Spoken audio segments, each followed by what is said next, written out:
Republican presidential nominee's comments prompt Hillary Clinton to call him unpresidential, saying he should not be commenting on Fed actions. The Republican presidential nominee, Donald Trump, who has previously accused the Federal Reserve of keeping interest rates low to help Barack Obama, said on Monday that the U.S. central bank had created a false economy and that interest rates should change. His Democratic rival, Hillary Clinton, seized on the remarks as proof that Trump is not presidential.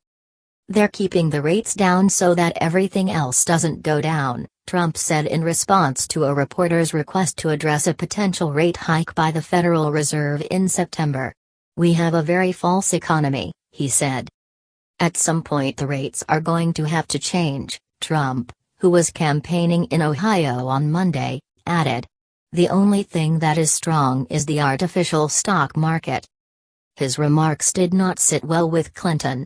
While speaking to reporters on her campaign plane, Clinton implied that Trump's comments show he is not ready to be president. "You should not be commenting on Fed actions when you are either running for president or you are president," she said. "Words have consequences. Words move markets. Words can be misinterpreted." The Fed chair, Janet Yellen, said last month that the U.S. central bank was getting closer to raising interest rates, possibly as early as September, saying that the Fed sees the economy as close to meeting its goals of maximum employment and stable prices. The Fed raised interest rates last December for the first time in nearly a decade, and at that time projected 4 more hikes in 2016.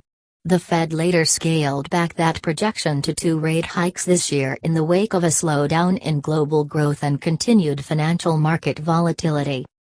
The Fed is set to meet in September, November and December this year. Most economists expect that the Fed will hike interest rates just once before the end of 2016 and that it will come in December after the U.S. presidential elections. According to the Atlanta Fed president, Dennis Lockhart, elections do not come up during policy-setting meetings. "We sit around the table for a day and a half.